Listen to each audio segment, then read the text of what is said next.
오늘 우리에게 주신 하나님의 말씀은 로마서 14장 1절에서 10절 말씀입니다. 믿음이 연약한 자를 너희가 받되 그의 의견을 비판하지 말라. 어떤 사람은 모든 것을 먹을 만한 믿음이 있고 믿음이 연약한 자는 채소만 먹느니라.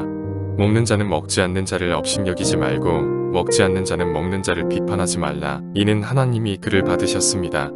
남의 하인을 비판하는 너는 누구냐? 그가 서 있는 것이나 넘어지는 것이 자기 주인에게 있음에 그가 세움을 받으리니 이는 그를 세우시는 권능이 주께 있습니다. 어떤 사람은 이 날을 저 날보다 낮게 여기고 어떤 사람은 모든 날을 같게 여기나니 각각 자기 마음으로 확정할지니라. 날을 중히 여기는 자도 주를 위하여 중히 여기고 먹는 자도 주를 위하여 먹으니 이는 하나님께 감사하며 먹지 않는 자도 주를 위하여 먹지 아니하며 하나님께 감사하느니라. 우리 중에 누구든지 자기를 위하여 사는 자가 없고 자기를 위하여 죽는 자도 없도다. 우리가 살아도 주를 위하여 살고 죽어도 주를 위하여 죽나니 그러므로 사나 죽으나 우리가 주의 것이로다. 이를 위하여 그리스도께서 죽었다가 다시 살아나셨으니 곧 죽은 자와 산 자의 주가 되려 하심이라. 내가 어찌하여 내 형제를 비판하느냐? 어찌하여 내 형제를 업신여기느냐? 우리가 다 하나님의 심판대 앞에 서리라.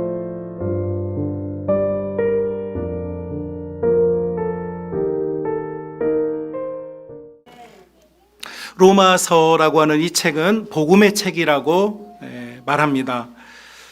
성경에서 복음에 관련해서 이렇게 직접적이고 심도 있게 다룬 책은 없다라고 하는 것이 대다수의 주경신학자들의 같은 마음입니다. 특별히 20세기 가장 탁월한 설교자로 알려져 있는 로이드 존스 목사님, 1955년부터 1968년까지 웨스터민스터 교회에서 이분이 로마서만을 설교했습니다. 약 14년 정도 이 로마서만을 설교를 했는데요. 그분이 그래서 남긴 로마서 강해는 이 시대를 살아가는 모든 설교자들의 설교의 지침서이면서 표본이고 또 교본인 책입니다. 저도 이 책을 두세 번 읽었습니다. 제가 두세 번이라고 하는 이유는 사실 읽어도 잘 깨닫지 못하는 부분이 너무 많고, 로마서라고 하는 성경의 장수는 16장, 불과 얼마 되지 않는 분량인데 이 로마서가 품고 있는 복음의 힘이 얼마나 거대한지 이것을 14년 동안 설명하고 강해하고 또 이야기해 주어도 다 채우지 못하는 그 정도로 방대하고 심도 있는 책이 바로 로마서라고 할 수 있습니다. 자, 그런데 제가 이제 이런 서두를 가지고 여러분께 나오는 이유가 있습니다. 이 로이드 존스 목사님이 14년 동안 로마서를 강의했는데 1장 1절부터 여러분 강의하는 동안 참 여러분에게 기회가 된다면 이 로마서 강의 읽어봤으면 좋겠고, 9절 9절마다 성경 한 구절을 독해내고 이걸 꿰투는 하나님의 성령의 역사, 참 너무 귀한데, 그 중에 여러분 오늘 우리가 함께 읽은 14장, 여러분 우리가 14장을 읽었는데 14장의 내용이 우리한테 크게 와닿지가 않는 장입니다. 왜냐하면 앞서서 바울은 로마서를 통하여서 이 하나님 나라의 복음의 핵심인 십자가, 그리고 죄인인 우리와 십자가의 복음의 상관관계를 잘 설명해 놓았기 때문에 사실 전반부의 모든 이 성경의 보석들과 핵심들이 다 들어있어요. 그 안에는 놀라운 하나님의 말씀과 힘의 역사가 다 들어있어요. 그리고 소위 말해서 12장부터는 소위 말하는 이제 실천편, 앞에가 이론이라면 12장부터는 실천편으로 우리가 이해를 하고 있습니다. 자, 그런데 로이드 존스 목사님이 이 로마서를 강해해 가다가 앞서 엄청나고 풍성한 이 복음의 놀라운 이 진수들을 보신님도 깨닫고 교인들과도 이 은혜를 나누었는데, 오늘 우리가 읽었던 14장에 와서 이 로이드 존스 목사님이 본인이 스스로 거꾸러지는, 담에서에서 사도 바울이 예수님을 만나서 거꾸러졌던 것처럼 로이드 존스 목사님이 로마서를 강의하는 동안 이 14장에서 거꾸러지는 일종의 제2의 회심 사건, 영혼의 대변혁 사건이 일어났다고 본인이 고백을 했습니다. 자, 14장이 도대체 뭐길래, 이게 뭐라고, 우리가 방금 읽었습니다. 뭐 특별한 내용이 있는 것 같습니까? 그렇죠? 사실 14장 전체는 음식에 대한 이야기입니다. 사도 바울이 이 음식에 대한 이야기를 한 장에다가 이렇게 많은 내용을 기록한 이유는 한 가지입니다. 우상의 제물, 또 우리가 먹는 음식에 가릴 것이 있느냐, 또 음식을 먹는 수준을 보면서 그 사람의 신앙의 정도를 우리가 측량하거나 평가할 수 있느냐에 대한 이야기입니다. 여러분, 당시에 로마라고 하는 도시 자체가 신들의 도시이고 수많은 신들에게 제사를 드렸어요. 아침마다 우리가 새벽 예배 드리듯이 각 신전마다 그들이 섬기는 신들에게 제사와 제물을 드려요. 그리고 거기 이 제단에서 나온 수많은 음식들이 제사장들이 다 먹지를 못하니까, 여기서 말하는 제사장은 우리가 아는 하나님 나라 제사장 말고 이방 신들의 제사장들이 그걸 먹을 수가 없잖아요. 그죠? 그 넘쳐난 음식들이 시장으로 풀려 나옵니다. 시장에 풀려 나온 이 음식들은 많은 사람들에게 저렴한 가격에 공급이 되었고, 그러니까 이 로마라고 하는 이 도시에 소위 말하는 중산층과 중산층 이하에 있는 사람들은, 경제적으로 좀 여유롭지 못한 사람들은 이 신전에서 나오는 음식들을 아주 저렴한 가격에 구입해서 이걸 먹었어요. 자, 이렇게 되고 나니까 어떤 사람들이 교회 안에서 그 음식을 사 먹는 사람들을 향하여서 비난이 일어나기 시작합니다. 아니, 우상 숭배하지 말라 했고 우상의 제물을 먹지 말라 했는데 어떻게 우리가 이 다른 신전에서 나온 음식을 이렇게 사 먹을 수 있겠습니까? 그건 잘못됐습니다. 그것은 아주 큰 오류입니다. 그것은 십자가의 복음을 배신하는 행동입니다 라고 지적했어요. 자, 그런데 이런 비난과 비판이 일어나게 될 때에 여러분, 그 음식을 사 먹을 수밖에 없는 경제적인 어려움에 처한 성도들이 있었을까요? 없었을까요? 있죠. 아니, 경제적으로 여유로우면 신선한 채소와 야채를 사서 섭취하지 왜 신전에서 나온 그런 음식을 누가 먹고 싶겠습니까? 그런데 그 성도들은 경제적으로 어렵고 혹은 신분 자체가 노예였기 때문에 주인이 그런 음식을 사다 주면 먹을 수밖에 없었어요. 자, 한편에서 교회 공동체 한편에서는 이런 음식을 먹는 자들에 대한 비난이 일어났고, 그런 음식을 먹을 수밖에 없는 위치에 있는 사람들은 이 비난을 들으면서 자기 자신 안에 영적인 고통이 찾아왔어요. 어떤 고통일까요? 아, 나는 내가 주님을 배신하고 십자가를 배신하고 이 음식을 먹고 있구나. 나는 그러면 십자가 복음과 상관없는, 구원과 상관없는 사람이구나라고 하는 신앙의 회의가 들고, 결국은 참 죄송한 말씀입니다만 경제적 수준이 구원의 기준이 되어지는 이상한 현상이 일어나게 되었어요. 자, 이때 사도 바울이 앞서서 복음이 뭐냐? 죄인이었던 우리가, 엉망진창이었던 우리가, 우리 자력으로는 영생의 길에 단 한 구멍도 열 수 없는, 바늘구멍만한 구멍도 열 수 없는 우리가 오직 하나님의 크신 사랑과 예수 그리스도의 값비싼 보혈로 말미암아 구원을 얻게 되었다. 이 보혈로 말미암아 구원을 얻게 된 우리는 이 모든 것이 하나님의 은혜이고 하나님의 사랑이고 하나님의 아낌없는 우리를 향하신 돌보심이다. 할렐루야. 이렇게 설명을 했어요. 누가 봐도 복음을 설명하고 있죠. 자, 그런데 로이드 존스 목사님은 이 14장을 일컬어서 뭐라고 말하냐면, 사도 바울은 이 14장 때문에 앞서 1장부터 11장까지 복음을 설명했다고 말할 정도였어요. 이게 무슨 이야기냐? 여러분, 복음이 뭡니까? 우리가 알고 있는 이 복음이라는 것은 그 앞에 항상 어떤 단어가 붙어야 합니다. 바로 십자가예요, 십자가. 우리가 믿고 있는 이 복음은 십자가의 복음이라고 말합니다. 왜일까요? 십자가 복음이라고 하는 것은, 복음이라는 말 그대로 기쁜 소식, 좋은 소식 뭐 이런 건데, 이 앞에는 항상 십자가가 들어가 있어야만 해요. 여러분, 제가 아는 어떤 분이 있어요. 우리 교회에 어떤 분이 있는데 저랑 같은 이 동네에 살고 있어요.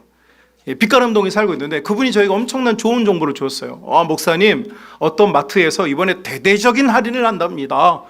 이번에 쌀이 몇 킬로짜리가 얼마고 고기가 얼마입니다. 이렇게 좋은 소식을 알려줬어요. 이건 뭡니까? 이거 복음이죠, 복음. 좋은 소식이에요. 기쁜 소식이죠. 여러분, 이 땅의 삶을 사는 동안 우리도요, 정말로 많고 다양한 복음들을 듣습니다. 어제 제가 이렇게 장례식장 갔다 오면서 운전하다 들어보니까 요새 뭐 농민들에게 뭐 국가가 조금 도와주는 뭘 주신다고 그래요. 그 이야기를 저도 듣고 있으니까 저도 농민이 되고 싶더라고요.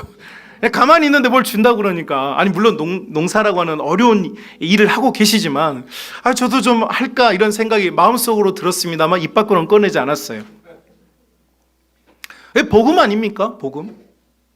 세상에는 복음이 넘쳐납니다. 우리에게 좋은 일이 있을 것 같은 일들에 대한 복음이 많아요. 그런데 하나님 나라의 복음은요, 반드시 그 앞에 십자가가 붙어 있어야 돼요. 십자가로부터 시작되는 복음이라는 것이죠. 사도 바울은 우리가 받아든 것은 복음인데 어떤 복음이냐? 십자가의 복음이다. 근데 이 십자가의 복음은요, 대가를 치른 복음입니다. 피를 흘린 복음입니다. 이것은 오직 하나님께로부터만 나오는 복음입니다. 이것은 사람이 줄 수 없는 복음입니다. 이 복음이 우리에게 주어졌어요. 사도 바울은 우리가 십자가의 복음을 받아들였다면 우리는 어떤 가치 있는 삶을 살게 되느냐? 여러분, 오늘 우리가 읽은 본문 중에 많은 성도들이 좋아하면서도 두려워하는 구절이 있습니다. 14장 8절 말씀 보실까요? 여러분, 이 말씀 저도 강단에서 사실은 수백 번 외쳤던 말씀입니다. 14장 8절 말씀 함께 읽어봅시다. 시작. 우리가 살아도 주를 위하여 살고 죽어도 주를 위하여 죽나니 그러므로 사나 죽으나 우리가 주님의 것이로다. 아멘. 자, 여러분, 얼마나 귀한 말씀입니까? 그런데 이 귀한 말씀이, 이 말씀이 어디에 쓰여져 있느냐를 보십시오. 이 말씀은 십자가 사건이 끝난 직후에 예수님의 십자가가 너무 귀하니까 이제 우리는 살아도 그분의 것이고 우리가 죽어야 한다면 그분을 위해 죽는 것입니다 라고 거기에 쓰여 있지 않아요. 혹은 여러분, 우리가 뭔가를 해야 된다면 목숨을 걸고 해야 됩니다. 예수님도 우리의 목숨을 버리셨듯이 우리도 뭔가를 해야 된다면 교회 사역이나 어떤 일을 행함에 있어서 우리는 목숨 걸고 해야 됩니다. 제가 우리 찬양팀한테 맨날 스트레스 주는 거, 찬양할 거면 목숨 걸고 해라. 사나 죽으나 주를 위해 해라.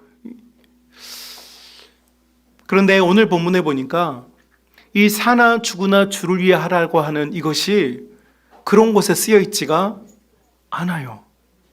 이상하죠? 살아도 주를 위해, 죽어도 주를 위해, 그러면 도대체 뭘 하라는 거냐? 우리가 물어야 되죠. 주님, 내가 살아도 주님을 위해 살고 죽어도 주님을 위해 그러므로 사나 죽으나 내가 주님의 것입니다. 이 고백을 그럼 도대체 내가 어디서 하라는 말입니까? 어디서 해야 합니까? 그런데 사도 바울은 도대체 이 구절을 어디에 쓰고 있습니까? 여러분, 14장 바로 형제들을 비난하지 말고 사랑하는 것에 대하여 쓰고 있습니다. 자, 여러분, 이거는 그래서 로이드 존스 목사님이 거꾸러지는 거예요. 왜 거꾸러지느냐? 여러분, 우리는 복음을 전하다가 혹은 우리는 예수님을 위하여서 핍박과 고난을 견뎌내기 위해서 사나 죽으나 내가 주님의 것입니다 라고 고백해야 될 것 같은데 사도 바울은 그렇게 말하지 않고 오히려 우리가 정말 죽어야 된다면 혹은 우리가 정말로 살아야 된다면 그 순간은 어떤 순간이냐? 형제들을 용납하고 사랑할 때 그렇게 하라는 거죠. 그래서 14장 1절에 보면 믿음이 연약한 자를 너희가 받되 그의 의견을 뭐 하지 말라고요? 비판하지 말라, 비난하지 말라, 업신여기지 말라. 우상의 제물에서 흘러나온 음식을 취할 수밖에 없는 가난한 성도들과 그 노예들을 싸잡아서 비난하지 말아라. 왜요? 여러분, 그 한 영혼 한 영혼이요, 우리 주님께서요 너무 사랑하셔서 당신의 보혈로 구원하기로 작정하셔서 피 흘리신 하나님께서 직접 구원한 영혼이기 때문입니다. 우리는 그 연약함이나 그 형제들의 작고 부족한 것에 대해서 단 하나도 우리가 관여하거나 그것에 도움을 준 적이 없어요. 오직 우리 주님께서 한 영혼을 구원하기 위해서 자신의 모든 걸 아낌없이 쏟아부으셨기 때문에 그 영혼에서 말할 수 있는 자격이 있는 자는요, 오직 구원자이신 우리 하나님과 보내님을 받은 우리 구주 예수 그리스도 뿐인 줄로 믿습니다. 그래서 여러분, 우리가 이 땅의 삶을 사는 동안 목숨을 걸어야 될 일이 있다면 그것은 무엇이냐면 바로 형제를 사랑하는 일입니다. 여러분, 제가 그런 이야기 많이 들어요. 우리가 설교를 하고 하나님 말씀 많이 듣다 보면 어느 날 여러분의 마음에 감동을 받아요. 그래서 그래, 맞아, 형제 사랑해야 돼. 주님 용서하는 게 아니라 용서의 삶을 뛰어넘는 사랑의 삶을 살라고 하셨어. 이런 설교 듣고 나면요, 다들 회개하고 돌아가서 그래, 내가 저 미워했던 형제 자매 내가 용납해야지, 용서해야지, 그렇게 결심해요. 그리고 가요. 그리고 하고 노력해요, 안 해요? 노력해요. 여러분, 노력 안 하는 거 아닙니다. 노력해요. 그런데 그 노력의 정도가 어떻습니까? 금방 다시 미워지는 정도가 되는 거예요. 아니, 원래 미워했던 사람인데 내가 잠깐 결심하고 사랑하려고 노력했는데 시간이 지나 보니까 다시 계속 미워하고 있어요. 그 말은 무엇입니까? 우리가 잠깐의 노력은 하였으되 그 노력이 열매와 성과로 이어졌습니까? 이어지지 않았습니까? 못 이어졌다는 거예요. 왜 그럴까요? 자, 사도 바울은 십자가 복음을 설명하면서 십자가에서 받은 이 가치 있는 복음은 우리의 삶에 반드시 실현되어야 되는데, 이 실현될 때 우리가 무엇에서 실현되느냐? 바로 형제와 자매들을 사랑하고 그 형제 자매들을 사랑함에 있어서 살든지 죽든지, 소위 말해서 목숨을 걸고 사랑하라는 거죠. 목숨을 걸고 사랑해라. 자, 여러분, 하박국이라고 하는 이 선지자가 있었습니다. 이 선지자가 세상 돌아가는 상황을 보니까 이게 엉망이가 진창이에요. 하박국 선지자가 하나님의 영에 감동되어서 믿음의 삶을 사는 눈으로 보니까 세상이 너무 불공평해요. 제사장들은 타락했고 사회의 지도자들은 자기의 이익에만 취해 있고, 가난하고 억압받는 자들은 너무너무 고통받고, 병든 자들은 의료적 치료를 받지 못하고, 삶이 붕괴되고, 가정들마다 너무 슬픈 곡소리가 나고, 밤마다 너무너무 구슬픈 눈물 소리가 나오고 있어요. 그런데 한술 더 떠서 예루살렘 성을 벗어나 보니까 지금 거대하고 막대한 세력들이 예루살렘을 향하여서 칼을 갈고 있고 나라가 풍전등화의 어려움 속에 있어요. 자, 그러니까 이 하박국이라고 하는 이 선지자가 기가 막힌 거예요. 야, 요즘 말로 하면 교회가 썩어도 너무 썩었어. 목회자들이, 목사님들이 너무 목사님답지 않아. 야, 교회 장로님들이 어쩜 저럴 수 있어? 야, 교회 다니는 사람들 다 나쁜 사람들이야. 온갖 곳에서 하나님을 비난하고 하나님을 따르는 성도들을 비난하고, 또 교회를 둘러싼 수많은 영적인 환경들은 교회를 핍박하고 무시하는 상황, 또 민족적인 고통을 받고 있는 상황, 이런 상황이 펼쳐질 때 성도들의 심령과 영혼세계에 그런 생각이 든단 말이죠. 한편으로는 관성 때문에 교회를 나와서 하나님을 부르고 예배도 드리는데, 한편으로는 하나님께서 정말 살아계시는가 하는 의문이 드는 거예요. 하나님께서 살아계신다면 정말로 이렇게 착하게 사는 사람들이 병이 들어야 되는가? 하나님께서 살아계신다면 저렇게 열심히 사는 사람들은 왜 부가 증가하지 않고 저렇게 못된 사람들은 저렇게 잘못된 부를 축적하고 있는가? 라고 하는 막 속상한 마음이 드는 거죠. 그래서요, 하박국 선지자가 하나님께 질문을 던져요. 세 가지 질문. 하나님, 왜 의로운 자들은 핍박을 당합니까? 하나님, 우리가 하나님의 자녀들인데 왜 우리는 질병과 저 외세의 공격을 당합니까? 하나님, 왜 성실하고 정직하게 살려고 하는 의인들은 고난을 계속해서 당해야 합니까? 이렇게 질문을 해요. 그리고요, 하박국 선지자 참 대단한 게 이 응답을 들으려고 성 꼭대기에 올라갔어요. 성 꼭대기에 올라가가지고요, 하늘을 향하여서 주먹을 치고요, 하나님 살아계시다면 내게 답을 좀 해보세요, 이렇게 외치는 거예요. 하나님 정말로 살아계신다면 내가 묻잖아요, 답을 좀 해보세요, 이렇게 막 목이 찢어지고 가슴이 찢어지는 심정으로 막 외쳐요. 자, 이때 하나님의 응답이 하박국의 심령과 영혼에 찾아와요. 자, 그 내용은 무엇이냐? 하박국서 2장에 하나님께서 구구절절하게 하박국의 질문에 대답을 하는데 하나님께서 이렇게 딱 한마디 말씀하십니다. 하박국, 나의 사랑하는 자여, 이 세상에 진정으로 의로운 자가 있느냐?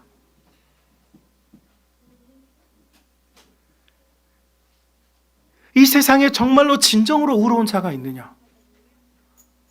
하나님께서 하박국에 반문하니까요, 하박국 입을 닫았어요. 자기는요, 저 사람보다는 내가 의로웠거든요. 저 못된 썩어버린 제사장보다 내가 의로웠어요. 저기 권사님보다 내가 더 의롭고요, 저 집사님보다는 내가 더 의롭거든요. 그래서요, 왜 하나님 이런 고통이, 이런 어려움이, 이런 슬픔이 찾아옵니까? 라고 하나님께 삿대질 당하면서 하나님께 따졌던 거예요. 다시 말하면 하박국의 마음에는요, 무슨 마음이 있냐면 내가 의롭다 하는 마음이 있어요. 그런데 하나님께서 하박국에 하신 말씀, 사랑하는 자여, 이 세상에 정말로 의로운 자가 있느냐? 라고 물을 때 하박국이 그만 고개를 떨구어요. 그리고 하박국서 3장 2절 말씀, 여러분이 잘 알고 계세요. 한국교회가 너무너무 좋아했던 말씀, 주여 주는 주의 일을 이 수년 내에 부흥케 하옵소서, 부흥하게 하옵소서, 이 고백을 하박국이 합니다. 자, 그런데 여러분 있잖아요, 여기서 하박국이 했던 이 주는 주의 일을 이 수년 내에 부흥케 하옵소서라고 하는 이 부흥은 어떤 부흥인지 아십니까? 여러분, 이 부흥은요, 리바이벌은요, 안 됐는데 잘 되게 하고 망했는데 다시 재기하게 되고요, 건강을 잃었는데 건강해지는, 이것이 리바이벌이 아닙니다. 하박국이 말했던 리바이벌, 하박국이 말했던 부흥은 뭐냐면요, 하나님 맞습니다. 하나님, 이 세상에는요, 의로운 자가 하나도 없고 오직 하나님만 의로우십니다. 예. 그러니까요, 하나님께서 우리의 인생을 어떻게 대하시고 우리 민족을 어떻게 대하시고 우리의 삶을 어떻게 대하시든 그것은 하나님의 일이시고 하나님은 하나님의 일을 하십시오라고 믿음의 고백을 드리는 것입니다. 여러분, 이것이 진짜 믿음입니다. 내가 죄인인 것을 깨닫고 나면요, 이 세상이 불공평해지는 게 아니라 하나님께서 그분의 영광을 드러내시는 것이요, 너무너무 자랑스러워지는 일이 되는 거예요. 내가 이렇게 억울한 일을 당하고 내가 이렇게 슬픈 일을 당한 게 아닙니다. 나는요, 이런 일을 당하고 또 100배를 당하고 1000배를 당해도요, 당연한 사람들입니다. 그러나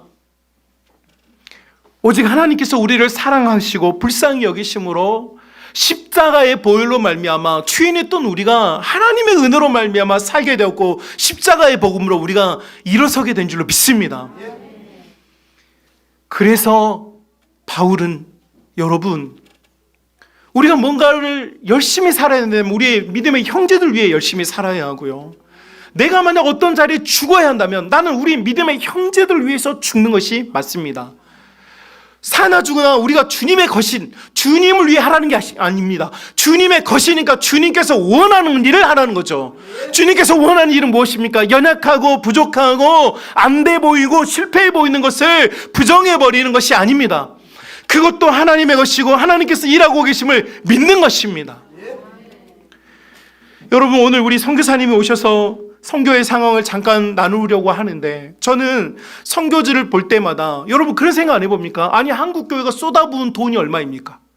한국교회가 기도하는 게 얼마입니까? 여러분, 한국교회가 교회들마다 파송하고 후원하고 여러분 이렇게 해가지고 얼마나 많은 영적이고 물량적인 지원을 해왔습니까?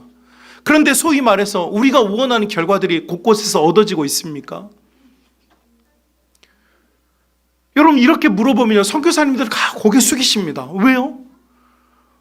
우리가 그렇게 많은 물량들과 그렇게 많은 영적인 지원을 했음에도 불구하고 그곳에서의 현장의 일은 우리가 생각하는 만큼 한국에서 붕어빵 나눠주고 전도지 뿌리고 막 뭘 해서 얻는 것만큼의 그런 효과가 없기 때문이죠. 그래서 고개를 숙여요. 그런데 저는 그런 선교사님들에게 고개를 들라고 말씀드리고 싶어요. 왜냐하면 여러분, 하나님께서요, 영혼을 구원하는 일은요, 사람이 할 수 없고요, 하나님께서 하고 계십니다.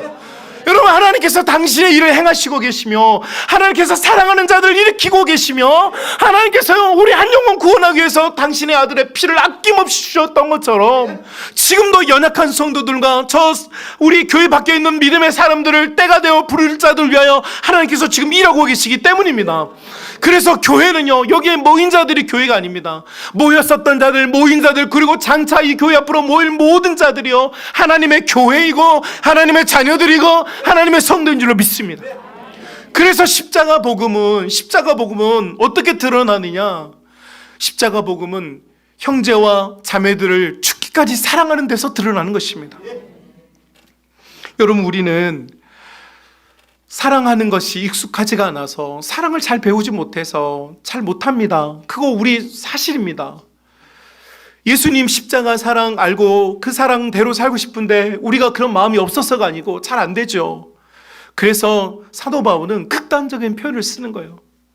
어느 정도 사랑하는 것. 여러분, 얼마나 용서할 것인가의 질문을 했을 때 베드로가 멋있게 대답했잖아요. 70번씩 7번. 490번 용서하면 되겠습니까? 이런 이야기를 할 때 예수님께서 무엇라고 말씀하십니까? 야, 그 정도로는 사람을 용서할 수가 없어. 그 정도로는 사람을 사랑할 수가 없어. 여러분, 사람을 사랑한다는 건요, 여러분 죽을 때까지 잘 되지 않는 일입니다. 여러분, 남녀가 사랑해서 결혼했잖아요. 여기에 계신 우리 중매 결혼 세대는 제가 어쩔 수 없고, 여기 연애 결혼한 여러분들, 여러분 여기 젊은이들 연애 결혼했잖아요. 눈 맞아가지고 사랑해가지고 하트 뿅뿅 해가지고 결혼했는데 싸워요, 안 싸워요? 왜 사랑했는데 왜 싸웁니까? 여러분, 우리는요, 사랑하지만 어떻게 사랑하는지 몰라요. 그래서 적절하게 심리적으로 정서적으로 사랑하려고 해요. 여러분, 사랑한다는 것은요, 십자가 복음은요, 적절하게 적당하게 사랑하는 것이 아닙니다. 내가 죽을 만큼 사랑해야 사랑이 가능해지는 것입니다. 그래서 로이드 존스 목사님이 이 14장에서 거꾸로진 이유는 뭐냐?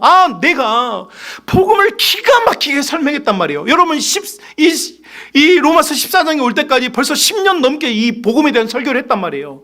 그런데 이 복음에 대한 설명을 하고 십자가가 뭔지, 하나님의 사랑이 뭔지를 막 설명을 했단 말이에요. 막 설명을 했는데 막상 자신의 삶은 죽기까지 사랑하는 삶, 그러니까 십자가의 의미나 십자가의 정도나 십자가의 힘이나 십자가의 권세는 알았지만 십자가의 이 복음이 내 삶에는 없단 말이죠.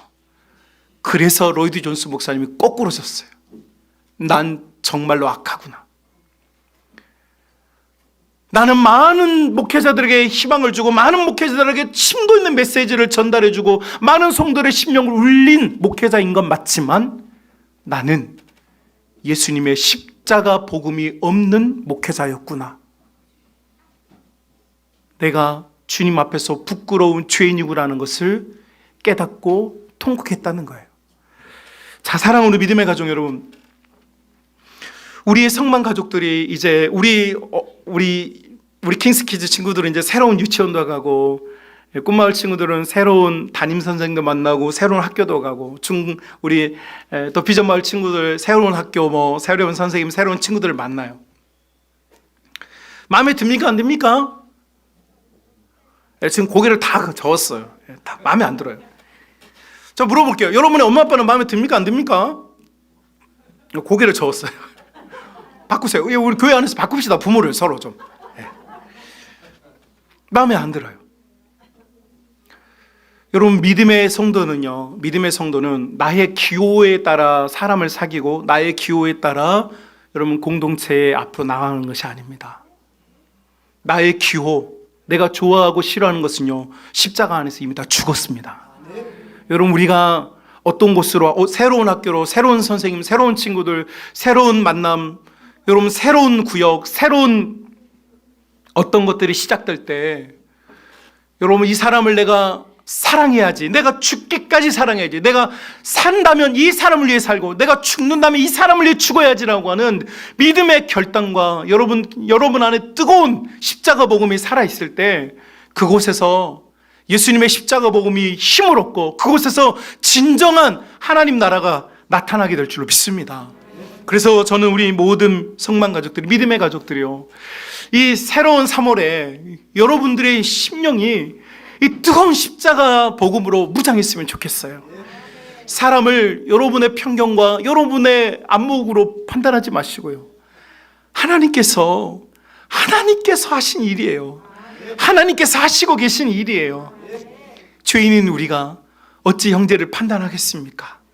그 사랑받은 우리가 이 사랑 안고, 여러분 사랑으로만 섬기고 사랑으로 살고 사랑으로 죽고 오직 주님의 사랑을 드러내볼 수 있는 모든 믿음의 가족들이 다 될 수 있기를 주님의 이름으로 축복합니다.